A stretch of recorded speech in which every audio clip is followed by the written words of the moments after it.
Este programa é uma produção independente e todo o conteúdo é de responsabilidade de seus idealizadores.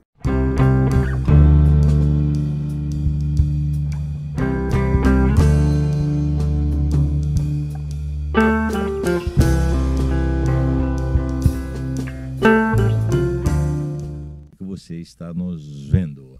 E hoje, olha, tem um convidado aqui muito especial, já falamos um pouco antes do programa, e é exatamente isso que eu quero. Eu preciso de alguém capacitado para evidenciar a importância do advogado no país, no Brasil, na cidade, em todos os lugares, né? Eu mesmo sou prova disso, que por desprezar a capacidade desse profissional, eu perdi mais de 150 mil reais. Me aposentaram com um salário mínimo, né? E ele falou, peraí, mas você já foi superintendente de empresas e está com salário mínimo? Eu falei, mas foi erro do advogado e tal. Eu falei, não, dá para consertar isso. Eu falei, o senhor está brincando. Então, é por isso, ele vai me ajustar tudo isso. É para isso que eu estou convidando essa semana só advogados. Para quê? Para que se evidencie o cargo, é um cargo importante. Quando eu era criança, toda molecada queria, homens, né, queria ser advogado, e as meninas professoras. É para isso que eu convidei o Dr. Fernando, e ele vai se apresentar. Boa tarde, bom dia, boa noite, não sei a hora que você está ouvindo. Dr. Fernando. Boa noite, professor Jorge, boa noite aí aos telespectadores, às telespectadoras. É um prazer estar aqui com o senhor. Obrigado mais uma vez pelo convite, obrigado mais uma vez pela recepção gentilíssima, né? E eu estou aqui à disposição do senhor e dos nossos telespectadores aqui para poder conversar um pouquinho sobre esse mistério chamado advocacia. Então nós estamos ao vivo, boa tarde por enquanto. Ele falou boa noite, porque vai repetir esse programa muitas vezes à noite, e eu tenho certeza disso, porque tem um conteúdo que você nem imagina. Doutor, me explica uma coisa. Qual é a atividade profissional do senhor? O que o senhor faz hoje? O senhor é advogado, mas quais são as coisas paralelas que o senhor pratica para ajudar as pessoas? Porque o nosso programa aqui é PNL Ação, é para ajudar você sabe disso, né? Fale aí, doutor. Olha, professor, eu hoje, para além da prática da advocacia, né, para além do exercício dessa arte chamada advogar, né, como operador do direito, eu também me dedico aí à atividade acadêmica, né? Eu sou mestre em Direito Político pela Universidade Mackenzie, concluí agora, recentemente, ano passado, meu doutorado lá na USP, na Universidade de São Paulo, na área do Direito do Estado, né? Então, tenho a felicidade, assim, e para mim eu fico muito grato de ter essa oportunidade de poder também lecionar Direito Constitucional, né, lecionar direito penal em algumas universidades aqui da cidade de São Paulo, né, para poder neste exercício aí, neste mistério de ser professor, né, poder contribuir, como disse o senhor aqui antes, né, ainda que de maneira bastante singela, né, contribuir com a formação das pessoas, porque afinal de contas o professor, especialmente o professor de direito, quando está lecionando o direito constitucional, que hoje tem uma centralidade muito grande no nosso país, tudo hoje é direito constitucional. O senhor obviamente sabe disso tanto quanto eu, aliás, melhor do que eu. Não se passa um dia, não se passa uma hora nos jornais em que não se fale de direito constitucional, né? Não se fale aí dos grandes temas da nação que acabam passando lá pelo Supremo, né? Que acabam passando pelo juízo aí dos nossos ministros da Corte Constitucional e tudo mais. Então, quando a gente leciona direito constitucional, para além da advocacia, né? Eu sou advogado criminalista essencialmente, mas quando a gente leciona o direito constitucional, a gente ajuda de alguma maneira a aprofundar a cidadania das pessoas, né? São pessoas que eu costumo dizer que, ainda que eventualmente não advoguem, ainda que eventualmente não pratiquem o direito depois de formadas, ali como profissão, são pessoas que vão ser nas suas respectivas comunidades, nas suas respectivas vizinhanças, agentes de mudança, agentes de aprofundamento da cidadania. Eu deixo isso muito claro e dou muita ênfase nisso. Então, fico contente em poder contar um pouquinho aqui da minha história para o senhor. Viu, professor Jorge? Senhor, mais uma vez, obrigado pela gentilíssima recepção, porque, de fato, essa oportunidade que o senhor está dando aqui para a gente poder, na medida do possível, contribuir, é muito bacana. Obrigado, viu? Tem uma frase que hoje é bem comum, mas ela existe há milhares de anos, né? Milhares de anos. Fake news.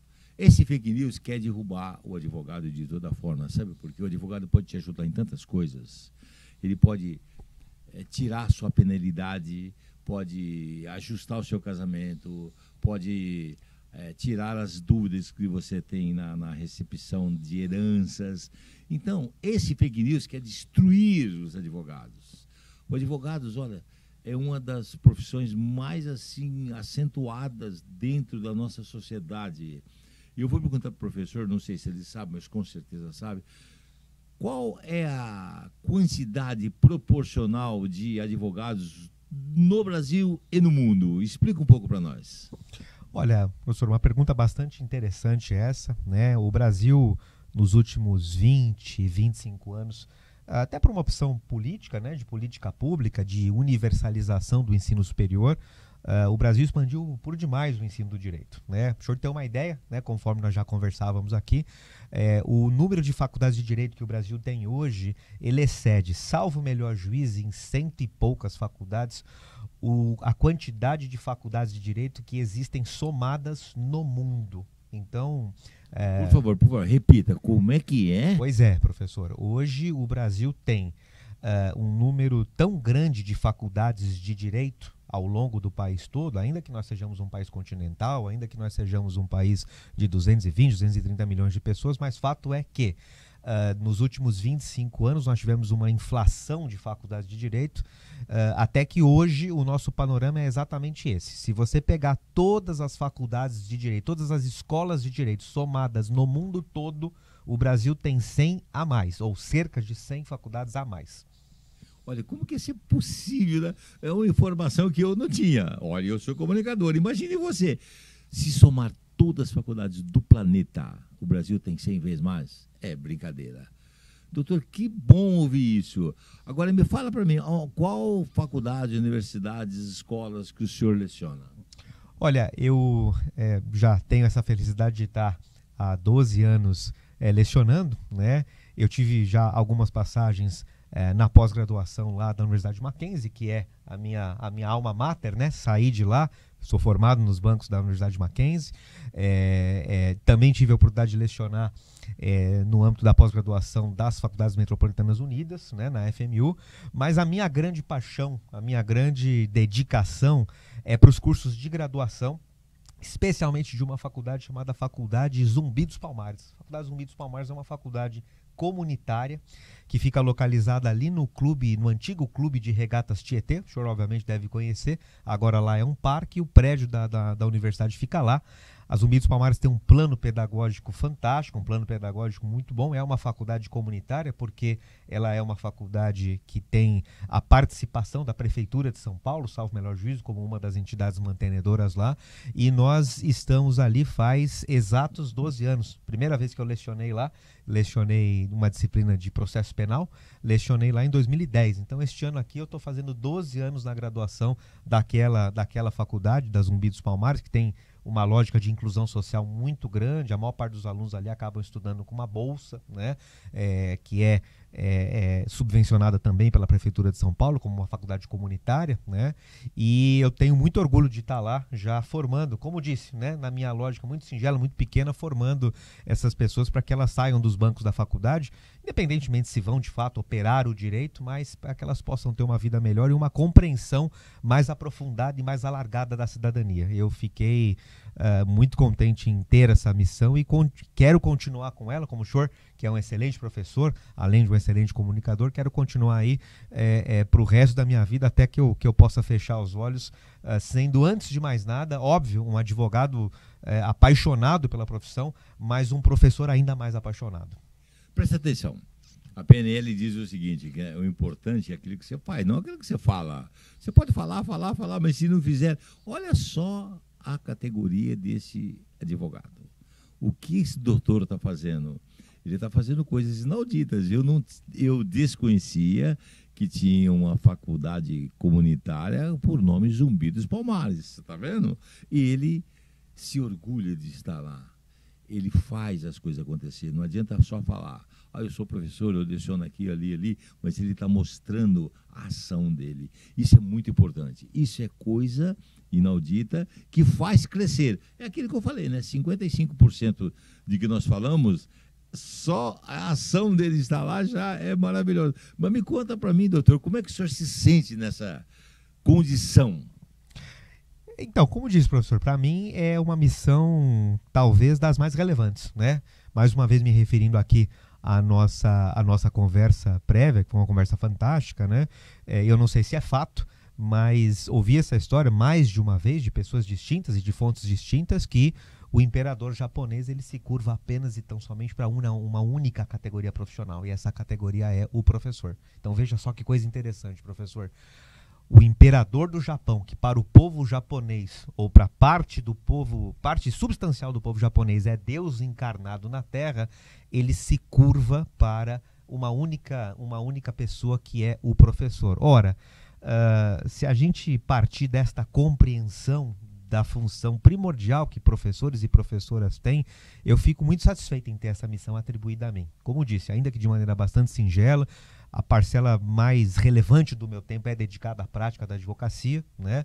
Mas eu hoje mesmo vou lecionar à noite, né? Vou entrar em sala de aula às 19 horas e vou até 10h30, né? Falando um pouco do direito constitucional, do direito penal, mas eu fico muito satisfeito em poder falar assim, até de boca cheia, que a gente tem essa atividade pedagógica, né, de poder, na medida do possível, trazer um pouco de mudança, não só da realidade brasileira, mas da realidade da vida de cada uma daquelas pessoas que passam lá pelos bancos acadêmicos em que eu tenho essa felicidade de poder lecionar. Então, ser professor, para mim, antes de mais nada, realmente cumprir uma missão civilizador, eu diria, né?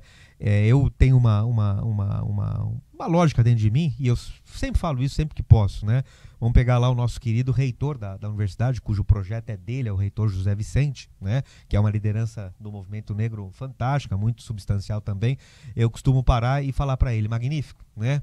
Eu viria lecionar aqui na Faculdade Zumbi dos Palmares, na Universidade Zumbi dos Palmares, e imagino que nas outras universidades da mesma forma, né? Eu viria lecionar aqui pagando. E graças a Deus ainda sou remunerado para isso. Coisa boa, né, professor? A neurolinguística diz, né? Melhor dar do que receber. Se eu estou dando algo para você, é porque eu tenho. Se eu estou recebendo, é porque eu não tenho. Percebeu? Olha, esse negócio do japonês aí, do imperador lá, fantástico. Olha, presta atenção. Se não fosse um professor, o doutor estaria aqui, formado, ministrando advocacia e aulas de advocacia? Não. O professor é a base de tudo.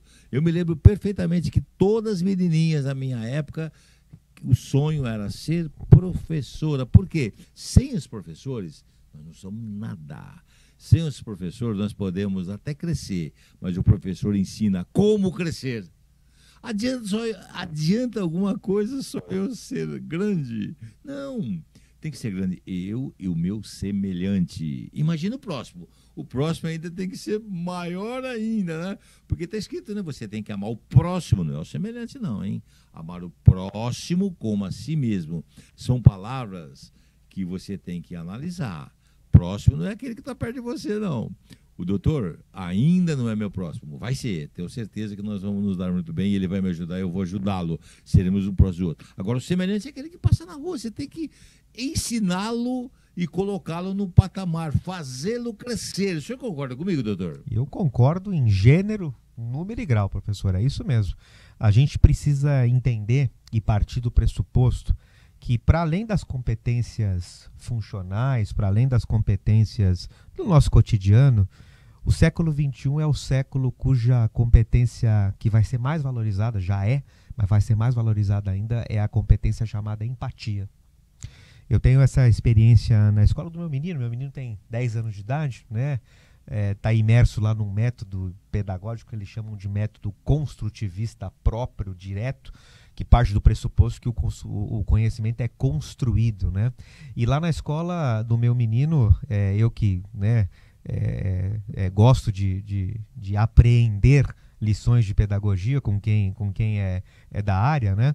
Eles costumam dizer que realmente a empatia é a competência do século XXI. E a empatia nada mais é, no final das contas, para além da simpatia, a empatia nada mais é do que a capacidade de fato do ponto de vista operacional, de amar o próximo, né? Como o nosso mestre, nosso, né, Senhor Jesus Cristo nos falou já há mais de 2000 anos, né? A mim me parece que se você amar o próximo como a ti mesmo e a Deus sobre todas as coisas, todos os demais mandamentos, no final das contas, defluem desta lógica, né? E a mim me parece que aqui no século XXI nós estamos precisando de empatia, né, professor? Estamos precisando amar as pessoas, né? Então, Olha, concordo sim.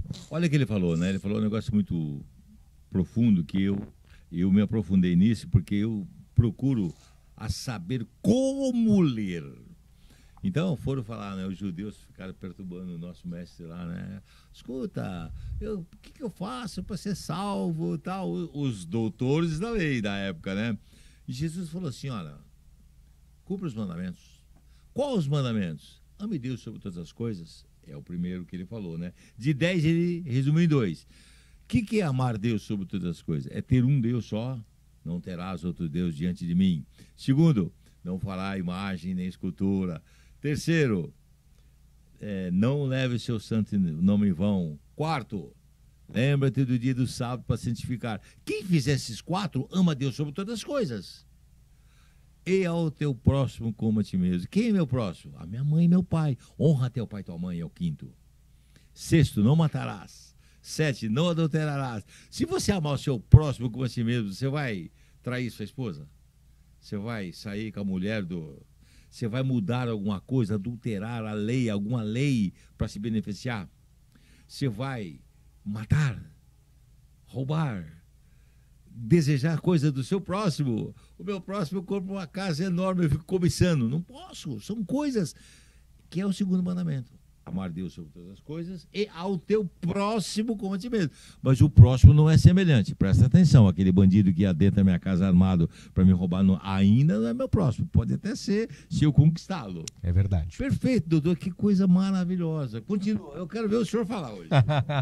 Então, e como disse, né, a gente precisa necessariamente desenvolver essa possibilidade de exercício profundo, né, de empatia, de se colocar, de calçar os sapatos, né, do seu próximo, né? E a mim me parece que a partir desse pressuposto, a partir dessa premissa, me parece que nós vamos construir uma sociedade melhor, né? É tijolo a tijolo, né? Se a gente puxar um pouco aqui para a lógica do direito constitucional, nós estamos aí a partir de 1988, a partir do nosso pacto social que fizemos lá em 88, através dos nossos representantes reunidos em Assembleia Constituinte e tudo mais, nós estamos a construir o chamado Estado Democrático Constitucional. E o Estado Democrático Constitucional é exatamente o Estado, é a sociedade que permite que todos não sejam absolutamente iguais, porque faticamente nós somos obviamente desiguais, mas que todos nós possamos viver na lógica da dignidade humana, né? A dignidade humana é valor preponderante do nosso pacto social, né? A partir do momento que você respeitar o seu semelhante, saber que o meu semelhante, a diferença entre eu e o meu semelhante é a informação, tudo muda, né, doutor? Certamente. A informação, nesse sentido, precisa ser, na medida do possível, dividida. E, mais uma vez, voltando aí ao papel do professor, me parece que o professor é esse agente facilitador, é esse agente de mudanças, né? Até para poder fazer com que as pessoas tenham experiências de cidadania mais profundas. Mas de nada adianta, como o senhor mesmo falou, a gente ter tudo isso bem montadinho na teoria, a gente ter tudo isso disciplinado em normas, ainda que de patamar constitucional, se a gente não atuar dessa maneira no cotidiano, né? Se a gente de fato não partir dessa conjugação cotidiana, diária, contumaz, né? Dessa prática da empatia, dessa prática do amor, amor com A maiúsculo, viu, professor? Amor como valor, né? Amor com A maiúsculo no sentido de fato, perceber que a gente precisa estar construindo uma sociedade em que nós realmente vamos amar, de novo, amar com A maiúsculo o nosso próximo. Isso é fundamental. Outra coisa, amar não é sentimento não, viu? Amor é ação. Não adianta falar, eu amo você e não agir. Eu chego para uma mulher, para minha esposa, eu amo você. Mas eu não ajudo ela em nada, eu não opino em nada, eu não levo ela para passear, sabe? Então, que amor é esse? Amor é ação. Esse amor com A maiúsculo, que o doutor falou, é ação, né? Exatamente. E nós precisamos agir. A neurolinguística, que é movimento, linguística é movimento, tem que acontecer, né, doutor? Certamente. Se a gente apenas e tão somente ficar no discurso, nós vamos ficar só no mundo do ser, né? Aliás, minto, no mundo do dever ser. Nós precisamos construir, obviamente, uma lógica de dever ser fantástica, né? Isso é verdade. E o Estado Democrático Constitucional, na lógica da dignidade, puxando para o direito constitucional, que é a minha área de estudo, trabalha com esse pressuposto. Mas de nada adianta a gente estar no dever ser só como potência. Nós precisamos do ser. Nós precisamos operacionalizar esse dever ser no cotidiano de cada um, porque daí para diante o dever ser passa a ser, né? Isso, do meu ponto de vista, é uma das missões mais importantes, entre outras, né? Que, por exemplo, o advogado tem. Eu vou fazer uma referência muito rápida aqui. Dizem que o legislador constituinte, o legislador do nosso pacto social, o chamado legislador originário, ele não usa palavras desnecessárias, ou pelo menos não deveria usá-las, né, professor? E quando ele se refere, por exemplo, à advocacia, lá no artigo 133, ele diz: a advocacia é indispensável à administração da justiça. Ora, o senhor, que é um linguista de excelência, indispensável é aquele que não se pode dispensar. Indispensável é aquele que é preponderante, indispensável é aquele que é, de fato, um elemento fundamental para a consecução da justiça, né? Então, repita o artigo. Artigo 133 da nossa Constituição Federal. Convido aos nossos telespectadores a dar uma lida, né? Vá na internet, digita ali Constituição Federal, vai acessar o site do Planalto e lá você vai ver no artigo 133, dentre outras passagens belíssimas da nossa Constituição, você vai ver. O artigo 133 nos diz: o advogado, a advocacia, é indispensável à administração da justiça. Indispensável é você clicar no botão e seguir-nos, porque nós temos muito mais informações para dar para você. Olha que maravilha! Eu estou convocando, não, eu estou impondo a volta desse rapaz aqui, porque uma hora vai ser pouco para nós, né? Então aperta o clique aí no seu celular, no seu computador, siga-nos, que o nosso objetivo aqui é um só: ajudar você. Eu quero fazer você crescer. E para você crescer, você tem que saber informações e usar as informações. Esse artigo 1 aí que é indispensável. Se é indispensável, então por que você não procura um advogado ao invés de criticá-lo como o fake news faz? Percebeu? O advogado pode te ajudar de uma forma tão espetacular, mas você tem que só obedecer aquilo que ele fala que está na Constituição. Eu citei ontem e vou citar hoje: cheque é uma ordem de pagamento à vista. Quantas lojas você vê? Não aceitamos cheque. Eles estão contra a lei, que você não reclama por desconhecer. Estou certo? Certíssimo, professor. A gente precisa realmente consultar profissionais que tenham realmente esse entendimento e esse relevo, para que, por exemplo, inclusive no cotidiano, não é minha área, o direito consumerista, mas é muito comum que na nossa prática, né, quando a gente pratica os chamados atos de comércio, os atos de compra, né, quando a gente se porta como consumidor, e afinal de contas consumidor somos todos nós, né, daí porque inclusive o consumo, o direito do consumidor é um direito que eles chamam de direito fundamental de terceira geração, e aí vai ficar para um outro momento o que significa essa tal de geração. Eu vou comprar esse outro momento, hein? Pois é, mas na prática, né, e no nosso cotidiano, o senhor deu um exemplo fantástico, né? Quer dizer, não havia e não há razão, do meu ponto de vista, para que você, por exemplo, mais antigamente, menos hoje, mas de você não aceitar cheque, né? O cheque é um título de crédito reconhecido, inclusive pela legislação, chamada legislação infraconstitucional dos títulos de crédito, como ordem de pagamento à vista, e, portanto, tá certo? Ele goza, inclusive, de uma proteção legal até para o próprio comerciante. O comerciante, por exemplo, que eventualmente não receber um cheque ou que não recebesse um cheque, ele tinha em suas mãos um título executivo judicial que ele poderia cobrar já na fase da execução. Então o legislador mesmo conferia ao cheque uma proteção especial que, por exemplo, um contrato sem testemunha não tem. Por exemplo, uma ordem verbal não tem, né? E aí você entra na loja e você, né, vinha aquela plaquinha, né? E aí a gente no cotidiano fala: meu Deus do céu, né? Poxa, se está escrito que não pode, é porque não pode mesmo. Não, Não, pode sim. E o profissional da advocacia, a advogada, o advogado é aquele sujeito que vai chegar e falar assim, olha, pode sim, e vou lhe explicar o porquê, para que você possa eventualmente realmente ter essa experiência, como eu sempre insisto. E aí puxando minha sardinha aqui, puxando para o meu peixe, né? Como a gente diz em direito constitucional, essa experiência mais aprofundada de cidadania. Cidadania é também saber se relacionar com aí sim os seus semelhantes, né, no seu cotidiano, né? Então, insisto mais uma vez, a prática nos leva aí a ter essa possibilidade de consultar esses profissionais que, infelizmente, e o senhor tem toda a razão nesse sentido, majoritariamente em razão de informações falsas, de informações equivocadas, são por vezes mal vistos na sociedade, mas que são profissionais absolutamente essenciais à administração da justiça. E mais uma vez, justiça aí, professor, com J maiúsculo, tá certo? Ué, deixa eu fazer uma pergunta, ele vai responder, é óbvio, né? Quantos anos um advogado fica na faculdade, se esforçando, estudando, se matando? 5 anos? O profissional da advocacia, aliás, não só o profissional de advocacia, como o procurador, o magistrado, o promotor, o delegado, precisam necessariamente frequentar um curso de direito para se tornar bacharel em direito e, portanto, estudam 5 anos. E vou mais longe, hein, professor?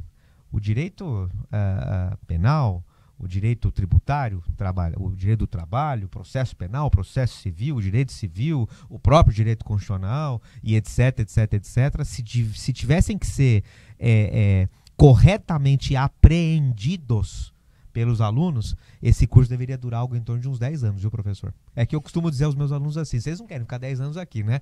Mas são 5 anos de um estudo, se levados, obviamente, a sério, são 5 anos de estudos muito profundos. Agora, presta atenção.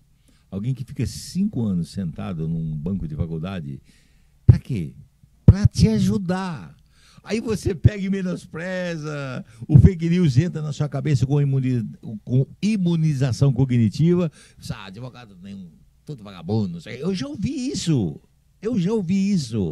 Então, presta atenção. O cara não vai ficar 5 anos sentado no banco de faculdade à toa para te ajudar. É óbvio que ele vai ter que ter remuneração, claro. Mas o objetivo principal dele é ajudar você. Então, presta atenção quando você for se direcionar alguma palavra contra o advogado. O advogado é doutor. É doutor. Então, por exemplo, ele vai falar também. Eu recebi esses dias um diploma de doutor honoris causa. Não sabia que era isso. Quem me ensinou? Um advogado. Eu falei, rapaz, mas conta aí, que diploma é esse? Eu quero que ele fale. Pois é, o chamado doutor honoris causa, né? Ele basicamente é um reconhecimento de uma universidade, né? Que em razão das relevantes contribuições que aquele sujeito que vai ser homenageado com este título contribuiu, deu para aquele ambiente acadêmico ou para um determinado assunto de interesse da sociedade, ele, portanto, é reconhecidamente um doutor em razão da causa honorífica que ele defendeu ao longo do seu histórico profissional ou pessoal, né? Então, às vezes as pessoas falam, meu Deus do céu, mas vamos pegar um sujeito aí que mal e mal o cara tem a graduação, mas de repente o cara fez um projeto de combate à fome, estou elucubrando aqui, né? Fantástico, que ajudou milhões de pessoas a sair do tal mapa da fome que se fala muito hoje em dia. Meu Deus, esse sujeito é um cara que, por exemplo, poderia ter uma universidade, como é o caso da Universidade de São Paulo, como é o caso das universidades de maior relevo no exterior, né? Uma universidade de Sorbonne, Oxford, Salamanca, né? Tive uma passagem lá por Salamanca, na Espanha, uma universidade fundada em 1218, digas de passagem. Lá nós temos, por exemplo, alguns doutores honoris causa, estão todos eles homenageados num painel especial dentro da universidade, porque deram contribuições relevantes para determinadas causas ou para determinados assuntos, né? E foi bom, professor, o senhor falar sobre essa questão do advogado doutor, né? Porque muita gente tem essa dificuldade de compreender isso, e aí temos aquela frase fantástica, né? Ah, doutor é quem tem doutorado. De fato, doutor é quem tem doutorado do ponto de vista acadêmico, do ponto de vista formal, é verdade. Mas há um decreto imperial, ainda na época do nosso primeiro imperador, Dom Pedro I, que reconhece, que dá aos advogados, né, que dá aos bacharéis em direitos a possibilidade de serem tratados como doutores, né, doutores da lei. E a mesma coisa vale para os médicos também. Então, é muito comum que se chame o médico de doutor, mas a mesma lógica vale para os advogados também. E aí o senhor vai me perguntar, mas por que, meu Deus do céu? Qual é a distinção que, afinal de contas, tem o advogado no paralelo com a medicina? Olha, é simples. Os médicos cuidam de vida. Os médicos nos tutelam a vida, né? Mas, de outro lado, nós temos dois outros bens que são tão importantes ou tão fundamentais quanto a vida. O primeiro deles é a liberdade e o segundo é a propriedade, professor. Logo, vida, liberdade e propriedade, que são direitos fundamentais de qualquer sociedade que se diga uma sociedade civilizada, tá certo? Devem ser tuteladas, e vida, ali na lógica dos médicos, né? Essencialmente dos médicos, mas propriedade e liberdade, e o senhor sabe disso, porque o senhor já teve essas passagens e sabe disso muito melhor do que eu, propriedade e liberdade são questões, são bens fundamentais que passam necessariamente pela tutela da advocacia. Logo, a explicação do porquê que nós seríamos doutores na lógica desse decreto imperial está em cima dessa linha de raciocínio. Mais uma vez, senhores e senhoras, vida, liberdade e propriedade. Pensem nisso. Tô errado, doutor? Vou colocar isso no meu TikTok hoje. Eu já tive 99.300 visualizações num vídeo só. E esse vai bater recorde. Olha que coisa impressionante. A partir de hoje você está proibido de denegrir advogados. É claro que tem uns picaretas no meio. Certamente, né, certamente. Olha, eu estou realmente feliz com o doutor aqui. Vamos só tomar uma água, voltamos já. Você também vai tomar uma água, tá? E clica aí, nos siga, tá bom? Daqui a pouquinho estaremos de volta.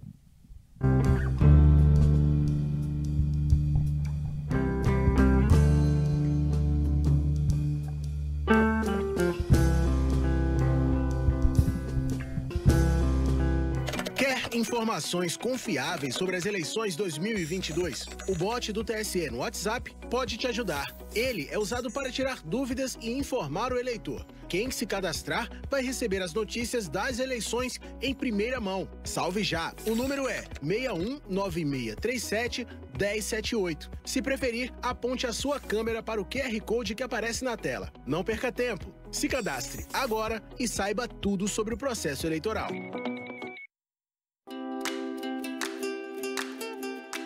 Você sabia que agora é possível doar para a causa da infância de forma prática e segura, melhorando a vida de mais de 60 mil crianças por ano e ainda concorrer a prêmios mensais de até R$1 milhão, sem pagar nada a mais por isso? Por meio do programa Nota Fiscal Paulista, você pode doar para a Fundação Abrinq e garantir um futuro melhor para milhares de meninos e meninas do Brasil. Cada cupom doado pode valer até R$250 e a doação pode ser feita pelo aplicativo ou portal da Fazenda. Para fazer a diferença, basta acessar o sistema com CPF e senha pessoal. Na sequência, selecione a opção de doação automática de cupons. Na aba de seleção de instituições, faça a busca por Fundação Abrinq. E por fim, defina por quanto tempo você deseja doar. Pronto! Agora, cada compra feita é só informar o seu CPF e os créditos do cupom serão direcionados de forma automática para projetos que transformam a realidade de crianças por todo o Brasil. Desde 1990, a Fundação Abrinq se propõe a ser uma ponte entre quem quer ajudar e quem precisa de ajuda. Em mais de 3 décadas de atuação, 66 programas e projetos foram criados, garantindo acesso à saúde, proteção e educação de qualidade para mais de 8,8 milhões de pequenos cidadãos. Não deixe para depois. Faça agora o seu cadastro e doe esperança para quem mais precisa. Fundação Abrinq.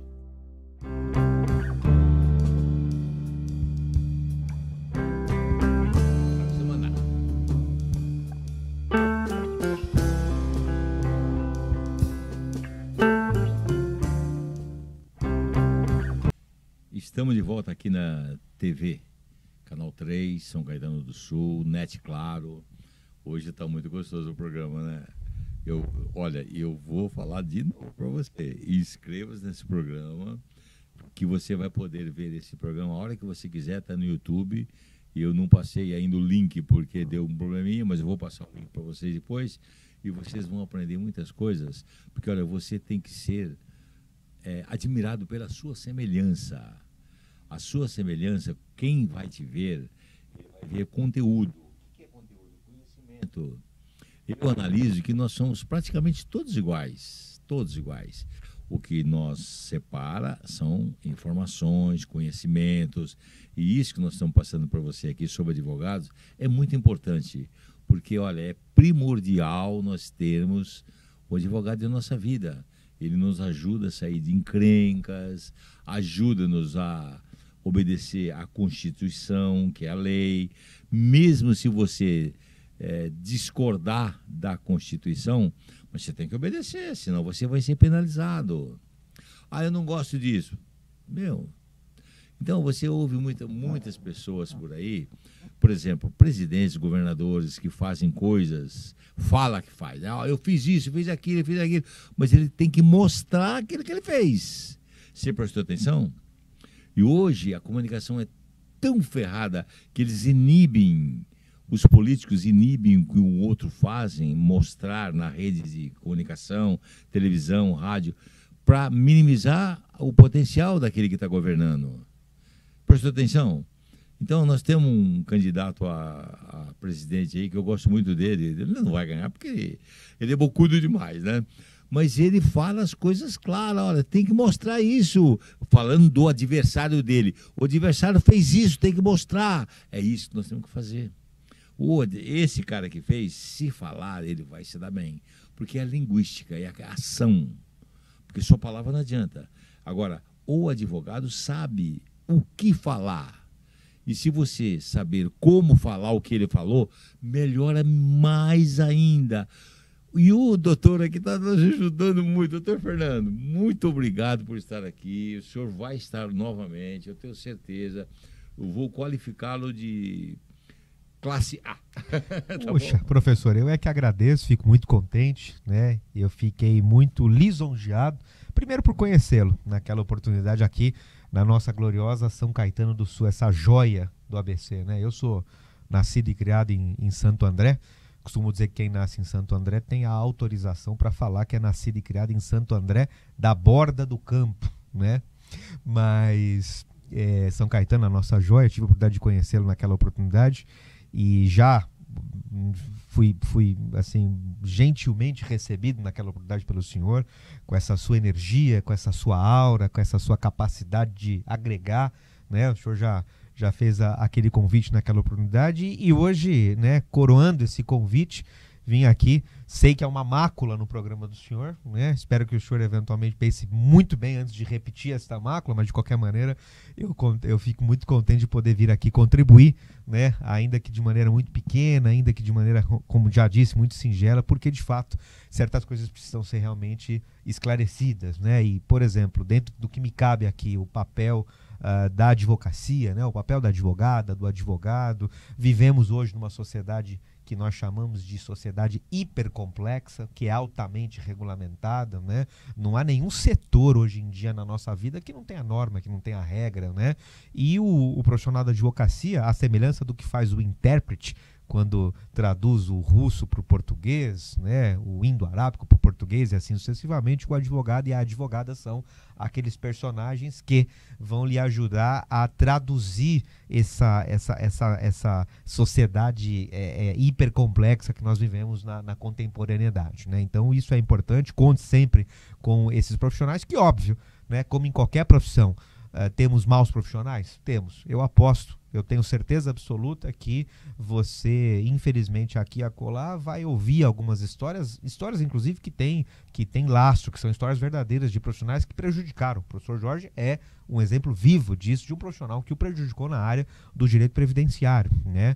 Mas nós não podemos, nessa lógica sistêmica, né, professor, nós não podemos tomar um pedacinho da torta pela torta inteira, né? Então, conte conosco nesse sentido e eu estou à disposição. Fiquei muito contente de estar aqui hoje e, se puder vir outra vez, eu vou ficar mais ainda lisonjeado. Você está proibido de ir no dicionário e ver o que quer dizer mácula, tá bom? Ela é o pedacinho ruim da torta, que ele brincou. Agora, quer ver uma coisa que pouca gente sabe? O senhor mora em Santo André há quanto tempo? Quantos anos tem a cidade de Santo André? Olha, eu sou nascido, hoje eu estou com 45 anos de idade, eu sou nascido e criado lá em Santo André. Eu morei em Santo André até os meus 24, 25, quando eu casei e mudei para São Paulo. Minha vida profissional foi majoritariamente construída em São Paulo, né? Mas eu, obviamente, tenho relações muito íntimas aqui. Meu pai e minha mãe ainda moram em Santo André, né? E Santo André, com essa existência de mais de 4 séculos, né? Talvez uma das comunidades mais antigas que a gente tem no nosso país. Exatamente o número de anos. Agora o senhor me pegou, né, professor? Não, eu queria Pelo amor brincar, de Deus. ele vai falar. Mas Santo André é mais antigo que São Paulo, sabia? É verdade. O dia que eu soube disso, eu fiquei assustado. É verdade. Pra você, fala aí pra mim, comenta. E eu inclusive, chamo de Santo André da Borda do Campo, porque, né, quem vai estudar um pouco da história dos nossos municípios aqui vai saber que quando João Ramalho chegou aqui, o primeiro ajuntamento colonial naquela oportunidade se chamou Santo André da Borda do Campo porque agregava o território de São Bernardo também, né? E aquele ajuntamento se chamava territorialmente Santo André da Borda do Campo. Aliás, para quem quiser saber mais deste assunto, se me permite uma sugestão de leitura, professor, nós temos um livro do Roberto Pompeu de Toledo que chama São Paulo, Capital da Solidão. E neste livro, são 2 volumes, São Paulo, Capital da Solidão, São Paulo, Capital da Vertigem. São Paulo, Capital da Solidão vai desde da ocasião em que os portugueses chegaram aqui até o ano de 1900. E ele conta a história de São Paulo, mas não é a história da cidade de São Paulo apenas. É a história da região aqui, incluindo aqui o Grande ABC. É uma leitura que é fantástica e eu sugiro que os senhores, se puderem ter essa oportunidade, leiam este livro, São Paulo, Capital da Solidão. É muito bom e a gente aprende bastante. Só para dar um exemplo para o senhor, lá na Praça João Mendes nós temos o Fórum, né? Um prédio do Fórum que é o chamado Fórum Central da nossa comarca da capital. Logo em frente o Tribunal de Justiça do Estado de São Paulo, também uma construção do final do século XIX. Mas escondidinho, ali à direita de quem olha a Praça João Mendes, nós temos a igreja mais antiga da cidade de São Paulo, a igreja de São Gonçalo, que está exprimida entre os prédios ali naquela Praça João Mendes. Mas não é a Sé, não? Não é a Sé. O senhor acredita? Não é a Catedral da Sé. É a igreja de São Gonçalo, que fica praticamente em frente às costas da catedral. E poucas pessoas que passam por lá entram ali e percebem que aquela igreja é, hoje em dia, a igreja ainda erigida mais antiga da cidade de São Paulo. E eu só consegui perceber e visualizar isso porque eu frequento muito ali aquela praça em razão da minha atividade profissional, porque li nesse livro São Paulo, Capital da Solidão, em que o Roberto Pompeu de Toledo vai trazendo essa lógica e vai falando, olha, os senhores que passam ali pelo centro de São Paulo, pelo chamado quadrilátero tradicional, né?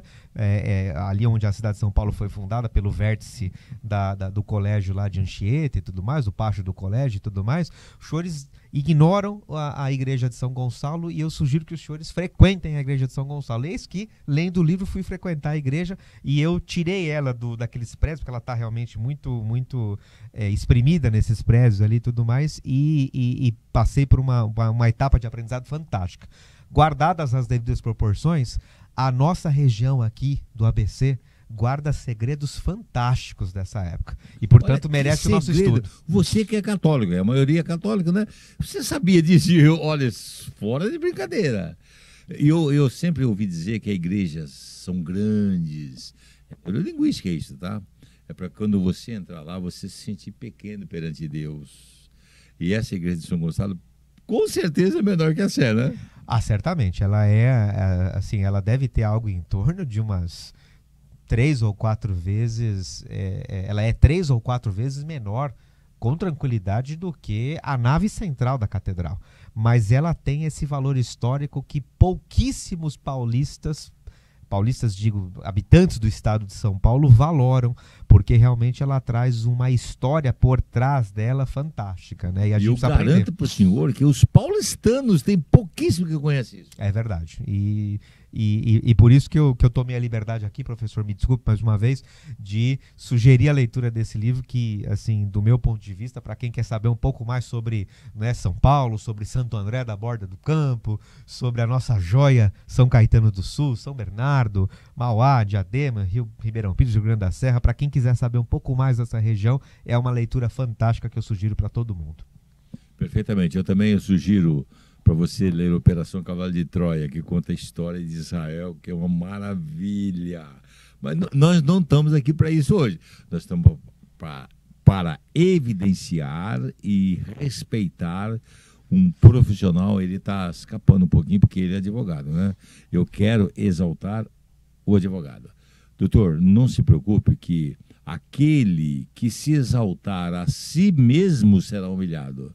Mas eu estou exaltando esse advogado. Eu não sou advogado. Eu posso exaltar. Para que eu faço isso? Para as pessoas terem uma vida melhor. Para que as pessoas possam confiar em vocês, procurar vocês, mudar um pouco essa submissão. Que é um exemplo, doutor. Você vai tomar o metrô hoje, você está lá na estação, chega as autoridades lá e fala: dá para o senhor cobrir o rosto? Para quê? Porque o decreto falou que no transporte público você tem que usar a focinheira, a máscara. Mas não está escrito isso, o advogado sabe. É só ler. É no transporte público e eles induzem você a se mascarar indevidamente. O advogado sabe disso. Se você tivesse contato com o advogado, se aproximasse de alguém, tomasse assim informações, você ia mudar a sua vida, né, doutor? Pois é, como eu havia falado anteriormente, né, o advogado, a advogada, né, os profissionais que se dedicam a essa arte, né, porque a advocacia, no final das contas, ela é uma arte cujo ferramental é uma ciência, né, é a ciência do direito, é uma ciência social aplicada que é um instrumental para a prática dessa arte da advocacia, né? E o advogado e a advogada são, portanto, intérpretes, né, para que o cidadão comum possa se relacionar melhor com todos esses agentes do poder, né? Nós temos aí uma série de possibilidades e de compreensões filosóficas, professor, do que é o direito. Uma delas me parece uma das mais autorizadas. O direito para essa compreensão que nós chamamos de constitucionalismo clássico, né? O direito é uma ferramenta para que você controle o exercício arbitrário do poder. O senhor acabou de falar aí de um exemplo, né, de um uso arbitrário do exercício do poder, né? Então, o ferramental do direito interpretado pelo advogado e pela advogada serve exatamente para isso, para que nós tenhamos aí a possibilidade de controlar o exercício arbitrário do poder. Lembrando que tem um sujeito, professor, que escreveu no final do século XIX, início do século XX. O nome dele é Lord Acton, A-C-T-O-N. Lord Acton, um pensador inglês fantástico e um excelente frasista, diga-se de passagem. Numa das cartas em que ele escreve, salvo o melhor juízo, aos bispos da congregação da Igreja Anglicana, ali pelo ano de 1890, algo nesse sentido, ele diz: o poder corrompe. O poder absoluto corrompe absolutamente. Logo, o direito, no final das contas, acaba exatamente sendo esse limite, este ingrado para que o poder não seja exercido de maneira arbitrária. Tivemos tantas e tantas oportunidades na história da nossa civilização desse uso arbitrário do poder, né? E o advogado está exatamente aí para isso, para funcionar como essa ferramenta de controle, de ingrado, de limitação do exercício do poder. Sabe para que eu citei isso aí? Comunicação PNL. A sua expressão, o seu sorriso, o seu olhar, a sua respiração, são 55% da comunicação. O que o esquerdismo quer fazer? Tampar. Você fica... Eu congrego numa denominação aí que tem que passar revistas para entrar, para não danificar, para não filmar e tal, né? E o pessoal estava tudo com o rosto encoberto. Imagine, é desconfortável você ser revistado. É esquisito, né? Eu estou indo na igreja, o cara vai revistar, já é desconfortável. De máscara, com cara tampada, é pior ainda. Eu fui até a direção, mandei um e-mail e tal, tiraram, sabe? são abusivos. Agora, outra coisa incrível, dentro do trem, do ônibus, do metrô, tem vírus. Fora não, no campo de futebol não, nas baladas não. Isso aí é o quê? Abuso, não é, doutor? A gente precisa, obviamente, respeitar, num primeiro momento, quem é o formulador da política pública, porque a gente parte do pressuposto que o sujeito, a rigor, entende aquilo que ele está fazendo. Mas o senhor tocou num ponto que eu acho fundamental. A questão, no final das contas, é de comunicação. Porque é difícil você compreender certas opções de quem está formulando a política pública. Por exemplo, eu até compreendo, do meu ponto de vista, segundo a minha compreensão, que você, diante de um contexto pandêmico, você use máscara no transporte público. Fato. Mas por que isso não vale para os estádios? Mas os estádios supostamente são locais abertos. Só que veja que coisa interessante. Nós estudamos a história, no final das contas, para, entre outras coisas, não é isso? Compreender o presente, projetar o futuro, né? Ou tentar projetar o futuro a partir do que já passou. Sim, senhor. Eu não sei se o senhor lembra, mas o início da pandemia, por exemplo, na Europa, o início da pandemia na Europa, especialmente na Itália, ele teve um episódio que eles chamam de episódio 0. O senhor sabe qual foi?